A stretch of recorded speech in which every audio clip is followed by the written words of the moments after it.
umkhulu Zomza City ndakhe ndamncinci nami J.Ed Verela was once a juvenile umkhulu uhleli nomzukulu etafileni umzukulu uxelele umkhulu ukuthi bawo ndiyakuthanda teardrops fell slowly on the old man's eyes njengoko indoda ingakhala uphuma phandle ebethwa umoya what's happening to his brain inkonde ivukela zengcinga ikhumbula iminzi ukuthi abayo uyivikhwini isithi ndakhe ndamncinci nawe umkhulu ukhumbulise wakhe a ruthless man who would never say I love you son a hardcore man. He prepares his son for the future challenges. He's making his son strong on the outside, but forgot to strengthen him on the inside.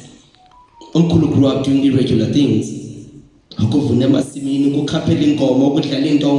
he is beaten, his father will beat him again and demands a rematch. A real man goes to the mines.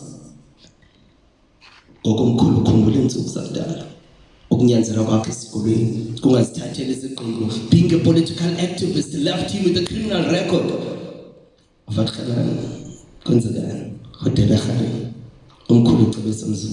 Every mess becomes a message. Every rejection becomes a direction.